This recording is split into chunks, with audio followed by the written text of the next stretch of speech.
aí, gente, tudo certo? Vamos nessa então falar sobre a Internacional 1, Maracanã 0, que acaba de acontecer no estádio Beira-Rio. 16 mil pessoas viram uma partida que, a bem da verdade, não precisava existir. Ainda mais pelo histórico do Inter, e eu sei, eu sou um dos caras que mais falo isso na imprensa. Nada absurdo, tá? Mas eu falo bastante sobre isso, que é a história do Inter mostra. É muito mais fácil bater um Flamengo, é muito mais fácil jogar bem contra um time grande do que contra um Maracanã da vida. Só que, além do resultado, que foi de vitória e tal, a situação toda foi extremamente constrangedora no Beira-Rio. Teve vaia, teve angústia, teve sofrimento e tudo mais. Quem olhar para a estatística, e aliás eu quero falar bastante sobre estatística com vocês, vai olhar lá o Inter com muito mais posse de bola, vai olhar, se tu olhar assim friamente, um pênalti perdido, uma bola no travessão, na verdade eu acho que teve duas bolas no travessão, né, uma do Gustavo Prado, aí teve 2 gols anulados pelo VAR por muito tempo, mas gente, na boa, era o Maracanã. Um time que veio só para se defender e mal saiu, e aos 45 do primeiro tempo ainda quase faz um gol, mete uma bola na lateral, na rede lateral e tudo mais. Não é para acontecer isso. Tem muita coisa, o Roger, que precisa começar a olhar, refletir, pensar, repensar sobre se as coisas estão, sim, certas, corretas no estádio Beira-Rio. É essa reflexão que eu quero fazer a partir de agora com vocês aqui no canal. Mas antes, eu preciso entrar aqui na tela do aplicativo da Flash Score, um aplicativo que é grátis e que a gente pode olhar aqui, ó, bota o clique em favoritos, clico em Inter e Maracanã, tem aqui, ó, as formações do time, tu pode ver Antony, Rogel atuou, Fernando, Thiago Maia, Tabata, Romero, Wesley, Valência e tudo mais. Valência atuou, né? A gente vai falar. E aqui as estatísticas. O Inter 67% de posse de bola, 32 finalizações, ele só 2, só que 7 só do Inter foram no alvo. 32 chutes, 7 no alvo.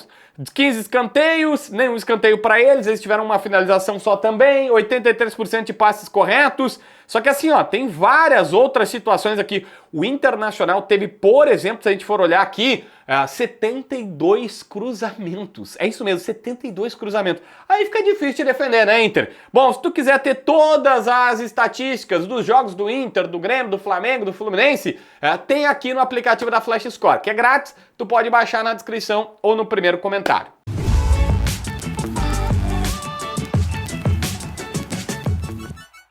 Bom, gente, eu sei que o Maracanã veio para jogar, não jogar, né? Colocou uma linha de 5 defensores lá atrás, uma de 4, só fez um cara mais pra frente ali pra figurar, um atacante pra figurar, e esse cara ainda quase fez o gol no finalzinho do primeiro tempo. Eu sei que no segundo tempo o Inter cruzando e tentando, tinha horas que tu olhava, tinham 9, eu contei, tá? 9 jogadores dentro da grande área. E aí um tava um pouco mais pra lateral, como se fosse um cara de lado pra puxar um contra-ataque, e o outro era o centroavante que tava na meia-lua, tá? Tava todo mundo retrancado. Tá, eu sei das dificuldades, mas é o Inter. Eu espero mais.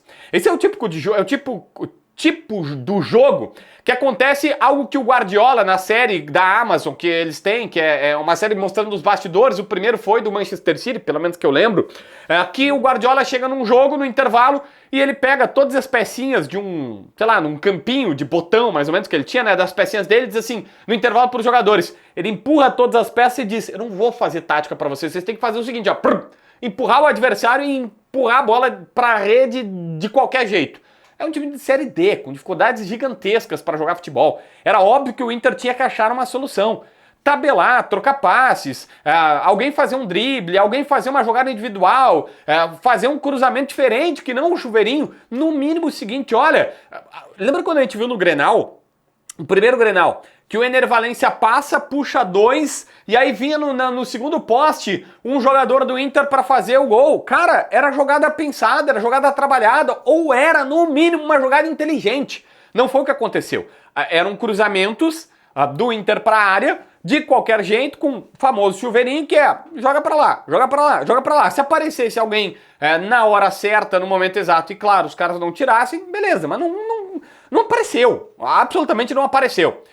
As duas melhores coisas pra gente falar sobre pontos positivos também, pra não ficar um vídeo só dando lenha no Internacional, foram Gustavo Prado com uma bola no travessão e o gol que ele, né, é esperto pra na pequena área encher a rede, e o menino chamado Raikkonen com Y2Ks, é o mesmo, tá? Ele nasceu em 2008, tem 16 anos só, vai fazer 17 agora na metade desse ano ainda. novíssimo, um menino que nasceu no Pará, é base do Goiás, está emprestado no Beira-Rio até começo do ano que vem. O Inter, obviamente, gostou dele, em jogos da base fez gols, sub-17, ele fez 7 partidas, marcou 7 jogos, marcou 4 gols. E aí chamou a atenção do Roger, o Roger botou 1,87 m, ele marca um gol, a bola parece raspar no braço dele, não pode, aí mas não é tão conclusivo assim, mas parece, o menino também não reclamou tanto, e ele marca um gol, depois tem uma bola na pequena área, ele é destro, vem na perna esquerda dele, ele manda na arquibancada do Beira-Rio, mas estava ali, estava bem posicionado e tudo mais, e parece ser uma opção interessante. Gustavo Prado entrando bem na ponta esquerda, puxando toda hora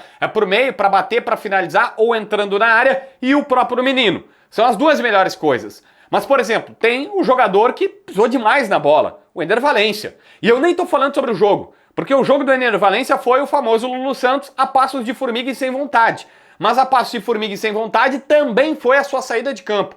Quando ele é substituído, o torcedor começa a vaiar, e eu acho que o torcedor não começou a vaiar, é difícil ler, né, porque foi tudo ao mesmo tempo, porque sabia que era ele que estava saindo, embora a atuação tenha sido fraca. Mas porque ele foi, o Inter empatando em 0-0, os caras achando Copa do Mundo, e ele foi lentamente saindo, olhando para a arquibancada. Parece às vezes que é desafio, parece que é menino birrento, o que faz o Valencia. E aí fica difícil tu concordar com esse tipo de atitude. Além disso, tem algumas coisas. O gol de letra do Wesley, vários tapas na bola de jogadores do Inter, o pênalti perdido pelo Alan Patrick foi recuo pro goleiro, telegrafado, fraco, sabe, fácil de pegar. Aí, eu sei que tu vai dizer, mas pô, JB, tá sendo criterioso demais, o Wesley fez o gol, é que daí no impedimento acabou não levando no gol de letra. O fato isolado em si, ou se fosse um fato, o Alan perdeu um pênalti, o cara fez isso, um fato isolado não complicaria toda a partida. O que complica toda a análise da partida é todos esses juntos. Os jogadores nitidamente sem conseguir performar, o Inter tendo várias dificuldades e jogadores um pouco preciosistas nos seus passes, fazendo golzinho de letra, errando pênalti, tudo junto, compõe um comportamento que não é legal, que não é interessante. E eu sei, o Wesley, por exemplo, deixa o Aguirre na cara do gol no final do primeiro tempo, ele sofre o pênalti que o Alan Patrick erra, mas cara, todos esses comportamentos, é comportamento que eu tô falando aqui, não é nem futebol necessariamente, deixa aquela pulguinha atrás da orelha.